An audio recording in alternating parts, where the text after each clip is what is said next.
Hai teman, cerita kali ini tentang perjalanan kehidupan seorang pengarang manga. Di balik kesuksesannya ternyata ada kisah yang mengandung kesedihan mendalam. Cerita ini dari film berjudul Rokubaku. Kita langsung ke ceritanya. Seorang anak SD, bernama Ayumu Fujino, selalu mengisi buletin sekolah setiap minggunya, dengan karyanya berupa manga dalam 4 panel. Hari itu Fujino membuat karya berjudul Ciuman Pertama, yaitu cerita tentang terjadinya kecelakaan mobil karena ban pecah, yang dialami sepasang kekasih. Sebelum maut menjemput, mereka berdua berciuman untuk pertama kalinya dan sang wanita minta prianya memberikan ciuman saat dilahirkan kembali. Mereka dilahirkan kembali dan saat berusia 20 tahun, sang wanita mencari prianya hingga keluar angkasa yang telah menjadi alien. Semua teman Fujino mengakui kemampuan Fujino membuat manga dan mendukung bila dewasa kelak Fujino menjadi seorang seniman manga.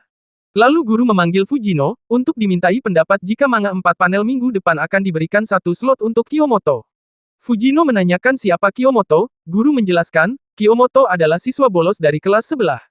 Mendengar itu, Fujino merasa tak keberatan, karena meragukan kemampuan Kiyomoto yang dianggap amatir, apalagi seorang pengecut yang tidak mau ke sekolah.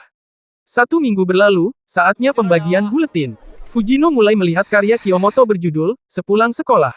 Fujino menjadi terdiam melihat gambar Kiyomoto, sedangkan Fujino sendiri membuat karya berjudul Mika Pembuat Onar, di mana ceritanya tentang Mika yang berlarian di aula, karena memasang lantai aula di lintasan lari saat pekan olahraga. Teman-teman sekelas membicarakan kualitas gambar Kiyomoto yang terlihat profesional, walaupun Kiyomoto dikenal sebagai anak pembolos.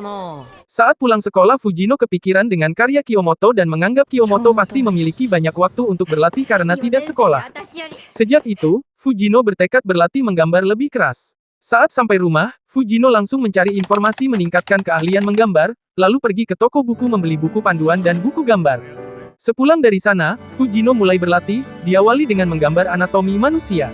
Setiap hari Fujino berlatih hingga malam sepulang sekolah, bahkan Fujino menggambar saat di sekolah dan melewatkan nonton TV bersama keluarga, juga melewatkan acara liburan.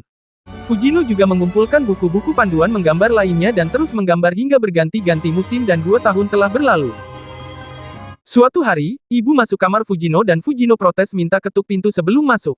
Ibu mengingatkan Fujino untuk meneruskan kelas karate, yang nilainya bisa masuk rapot sekolah dan ibu memberitahu kalau ayah dan ibu mengkhawatirkannya karena Fujino terus mengurung diri di kamar dan nilai ujian pun buruk.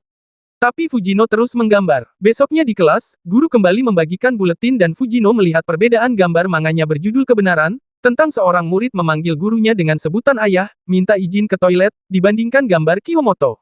Melihat itu, Fujino memutuskan berhenti menggambar dan kembali melakukan aktivitas sebelumnya yang telah ditinggalkan selama 2 tahun ini.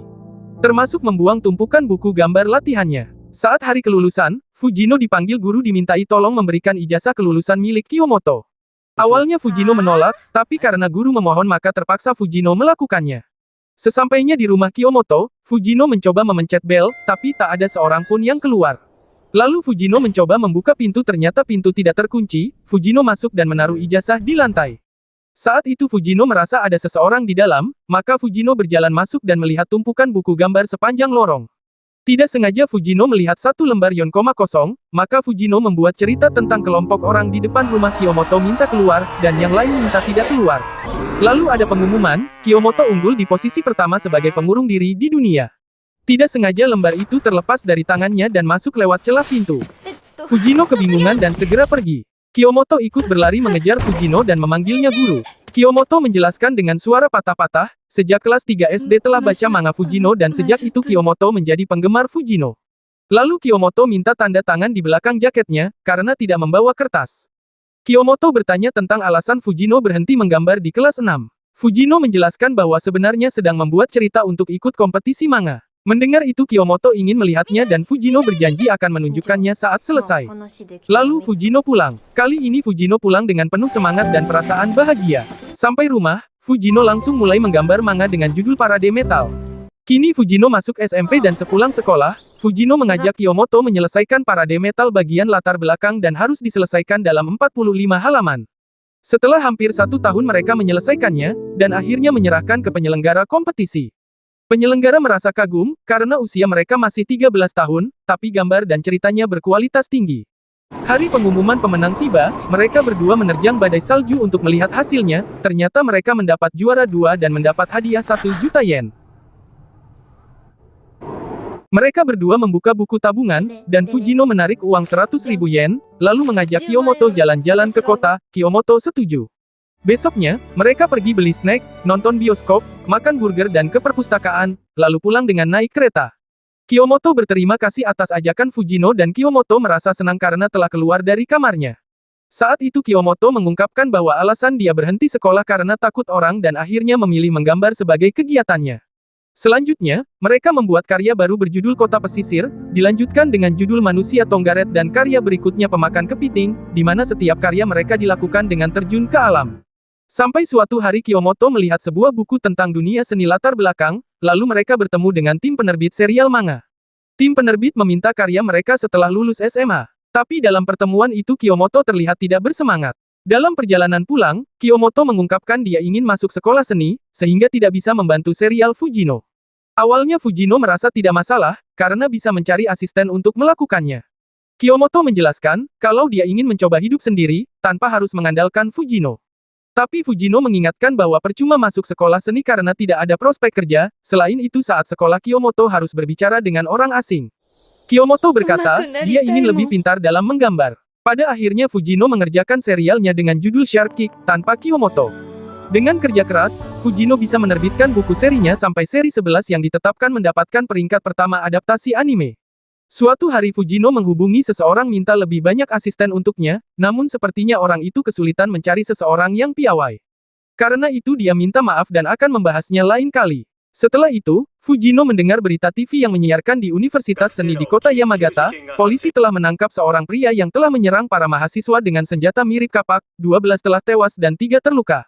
Mendengar itu, Fujino terkejut dan segera menghubungi Kiyomoto tapi tidak diangkat.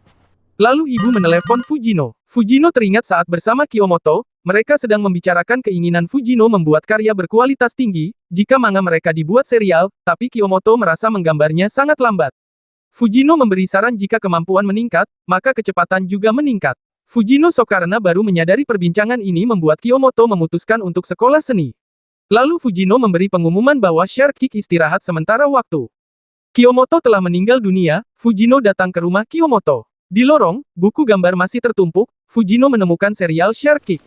Fujino membuka lembar demi lembar dan melihat satu lembar karyanya dulu. Fujino merasa bersalah karena membuat Kiyomoto keluar dari kamarnya dan menyebabkan Kiyomoto meninggal dunia. Fujino merobek-robek kertas itu dan sebagian masuk dalam celah pintu. Dalam imajinasi, Kiyomoto melihat sobekan kertas itu, jangan keluar. Lalu mendengar suara bel, lalu suara Fujino izin masuk mengantar ijazah, Kiyomoto keluar, tapi tidak melihat siapapun. Suatu hari Kiyomoto melihat buku seni latar belakang, dan mulai sekolah seni. Saat itu Kiyomoto duduk di sofa, tiba-tiba seorang pria membawa senjata, menuduh Kiyomoto menyalin karyanya yang dipajang di pameran seni. Pria itu menyerangnya tapi meleset, pria itu mencoba menyerang lagi, tapi Fujino berlari dan menendang serta memukul pria itu. Polisi datang dan Fujino memberikan keterangan pada polisi, bahwa saat itu sedang jogging dan melihat pria yang mencurigakan, karena itu, Fujino mengejar dan menendangnya sampai kaki Fujino patah. Kiyomoto berterima kasih dan minta tukar nomor telepon. Saat itu Kiyomoto tahu dia adalah Fujino yang dikaguminya, lalu bertanya mengapa Fujino berhenti menggambar manga. Fujino berniat akan mulai menggambar lagi dan mengajak Kiyomoto menjadi asistennya. Kiyomoto pulang dengan perasaan bahagia, lalu menggambarnya di kertas dan tidak sengaja ditiup angin masuk ke celah pintu. Fujino melihat kertas itu dan membacanya berjudul Lihat ke Belakang, tentang penyerangan pria di mana Fujino datang menolong, tapi sayangnya senjata pria itu menancap di punggung Fujino. Fujino masuk kamar Kiyomoto melihat beberapa karya yang ditempel di jendela, buku seri Shark Kick bahkan Kiyomoto mengisi survei pembaca untuk mendukung Fujino dan tidak pernah berhenti mengagumi Fujino. Pernah Kiyomoto berkata tidak suka menggambar manga karena menggambar seharian, tapi tetap belum selesai, membuatnya bosan dan tidak glamor.